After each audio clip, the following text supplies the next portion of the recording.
Tem entrevista novamente agora, Anderson, porque novamente falando sobre essa celebração de carnaval, afinal de contas, a semana toda sempre vai ter pauta sobre carnaval. Esse tempo de festa e de celebração, só que exige muita atenção exatamente aos limites do consentimento em meio à folia, porque ainda tem muita dúvida, Anderson, sobre quando uma atitude configura importunação sexual, assédio ou até mesmo estupro e quais são as consequências previstas em lei. É isso, para esclarecer essas questões de forma simples e objetiva, a gente conversa agora com o advogado, Dr. Sérgio Rebouças, que vai explicar como o Código Penal trata esses crimes contra a dignidade sexual e como essas condutas também são analisadas pelo sistema de justiça, especialmente durante esse período carnavalesco. Dr. Sérgio, bom dia, bem-vindo. Muito bom dia, Luciano e Anderson. Prazer para mim estar aqui. Esse crime de importunação sexual, como você mencionou, ele está entre aqueles chamados crimes contra a dignidade sexual. É um crime criado em 2018, é um crime de menor gravidade do que o estupro, tá? É um crime que tem alguns problemas de definição, né? E daí essas dúvidas mesmo são comuns, geradas, e é um crime cujos riscos de prática eles aumentam significativamente no ambiente ali do carnaval, em que há maior contato físico entre as pessoas, né, em que há maior consumo de álcool. Então, existem algumas situações ali problemáticas que devem ser identificadas, algumas precauções a serem tomadas também no sentido de evitar interpretações e mal-entendidos em relação a essa conduta criminosa. Agora, doutor Sérgio, é fato que tem diferença entre importunação sexual e assédio sexual no Código Penal, não é isso? Sim, tem diferença. O assédio sexual é um crime bem específico, Luciano. Ele se configura ali quando há uma relação de subordinação, né, entre o assediador e a pessoa que é assediada. Aí o sujeito se aproveita dessa situação para constranger ali a vítima e obter algum tipo de favorecimento sexual. No ambiente de trabalho, normalmente, tá? Tem que ter essa relação hierárquica. É um crime até que aparece de menor gravidade do que a importunação sexual. O assédio sexual é de 1 a 2 anos, a pena estabelecida pela lei, né? Da importunação sexual, por sua vez, a pena é de 1 a 5 anos, né? Maior do que a do assédio, portanto, e bem menor do que a do estupro, que já seria de 6 a 10 anos. A importunação sexual tem esse conceito de ato libidinoso, que a lei diz, nesse ato de conteúdo sexual, que se configura ali, por exemplo, em toque nas partes íntimas, até em agarrar a vítima sem o consentimento dela, mas fora de um contexto hierárquico, podendo ser, como normalmente acontece, na rua, né? Embora possa ser também num ambiente mais fechado ou até privado, desde que não exista essa relação aí hierárquica, que é própria do assédio sexual. Doutor Sérgio, a gente fala também do consentimento, né, que acaba sendo uma peça até central entre esses crimes. Sim. Tem aí a importunação, o assédio e até mesmo o estupro, porque aí quem pratica pode alegar que houve o consentimento, ou seja, houve aquela permissão. De que forma isso pode ser analisado pela justiça? Como é que é feita essa análise? Pronto, esse é um ponto central, de fato, como você coloca. A ausência de consentimento é o elemento comum de todos esses crimes, né? O que vai diferenciar um do outro é alguma outra questão. Por exemplo, no caso do estupro, claro que é uma relação de conteúdo sexual, também é um ato libidinoso, né? Um ato de conteúdo sexual, só que com a prática de violência ou grave ameaça. Então, é uma conduta bem mais grave, né? Teria que ser uma conduta violenta voltada à prática do ato sexual. E aí a vítima, a ausência de consentimento, ela se manifesta no estupro, nessa subjugação mesmo da vítima por conta da violência ou de uma grave ameaça. Na importunação sexual é diferente. A vítima também não consente, mas não tem esse elemento da violência.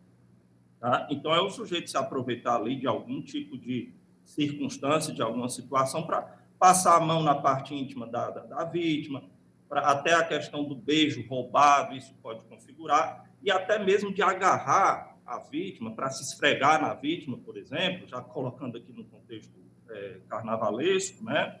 Isso aí configura uma importunação sexual. Isso já foi até discutido na jurisprudência, porque, assim, como são crimes bem de distinta gravidade, né, o estupro, a importunação sexual, precisa encontrar os limites de uma forma bem clara, né? Então, já chegou até na jurisprudência, para vocês terem uma ideia, discussão sobre se quando o sujeito agarrou a vítima contra a vontade dela para se esfregar nela. Isso seria uma coisa tão grave para ser um estupro, porque, de alguma forma, ele empregou ali um ato enérgico, né, contra a vítima. Mas a jurisprudência entendeu, e até corretamente, né, de acordo com os ensinamentos até dos juristas, no sentido de que isso não é suficiente para caracterizar um estupro, porque no estupro precisa ter um constrangimento mais sério, violento, a ponto que a vítima não consegue resistir, né? Tamanha é a violência. Agora, na importunação sexual, portanto, são essas outras condutas, não chegam a constituir ato de violência, né? Uma outra pergunta que surge: precisa do contato físico? Isso também é muito discutido na jurisprudência. Tá? Alguns entendem, e na doutrina também, alguns entendem que precisaria do contato físico, outros entendem que o crime não exige isso, porque a lei fala assim, praticar contra a vítima, não diz praticar com a vítima. Então, praticar contra poderia ser, como já aconteceu, já foi discutido, o sujeito se masturbar, de forma que a vítima veja, né? Aí já se fala também numa coisa com um conceito problemático que é contemplação lasciva, porque é muito difícil de provar. Então, mesmo que não... Claro que a masturbação é bastante fácil, é um fato visível, né? Mas uma coisa de contemplação lasciva, o sujeito está olhando para a vítima lascivamente, isso é muito mais complicado de provar. Então, embora não se exija o contato físico, tem muito julgado nesse sentido, não se exige o contato físico, mas precisa ter uma conduta ali bem caracterizada e visível, identificável, né, no sentido de que o sujeito está com um ato libidinoso importunando a vítima, ou seja, gerando um conceito ali que a vítima tem a sua liberdade sexual, que é o interesse que está sendo protegido aí, afetado pela conduta do sujeito, mesmo não se exigindo o contato físico. Mas se não tiver o contato físico, é preciso ter muita cautela para identificar a conduta do sujeito. Agora, doutor Sérgio Rebouças, nós estamos falando aí de eventos de grande aglomeração, como o Carnaval agora, blocos de rua, ou seja, tem dificuldade de identificar o autor. Isso não vai prejudicar, no caso, a responsabilização desse tipo de crime?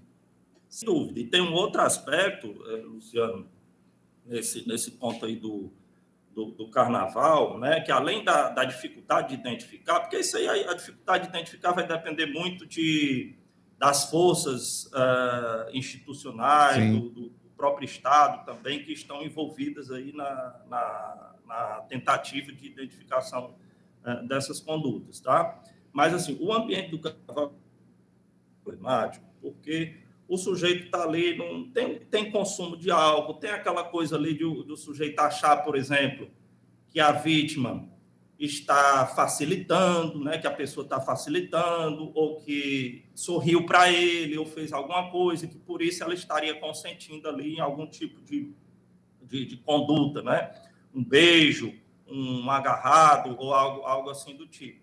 E a preocupação que se deve ter, inclusive da pessoa que vai, para evitar interpretações mal entendidas, é que o consentimento precisa ser explícito, né, da parte da pessoa. Qualquer coisa diferente disso, a pessoa está se arriscando ali, até pelo o especial valor que se dá para a palavra da vítima nesse tipo de crime, tá? Está se arriscando a uma acusação e até uma prisão em flagrante, que cabe uma prisão em flagrante, né, em sendo a conduta identificada de imediato, por importunação sexual. Doutor, a gente já está caminhando aqui para o final da nossa entrevista.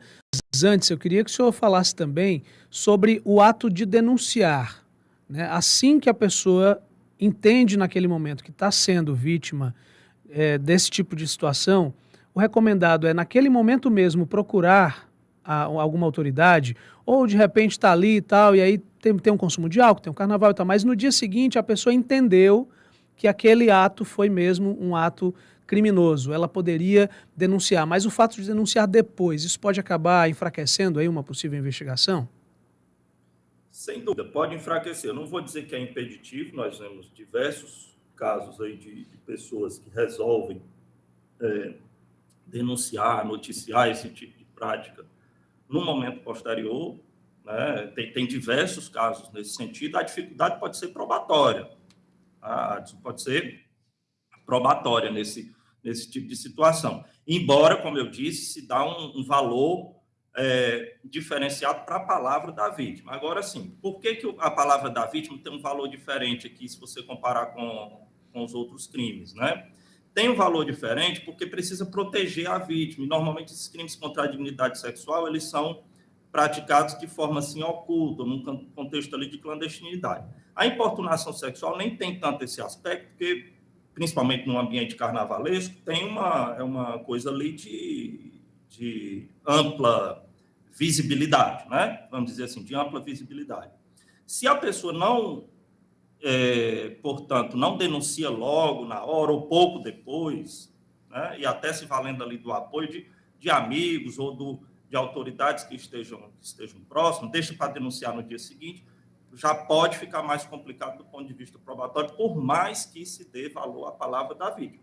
A palavra da vítima tem valor, não é impeditivo que ela depois apareça para denunciar, mas a história precisa estar coerente, precisa ter o que nós chamamos de corroboração, né? Vamos lá, minimamente, por uma outra testemunha que possa ter visto, que estava lá presente no momento. Agora, para ter de efetividade, a imediatidade é muito importante.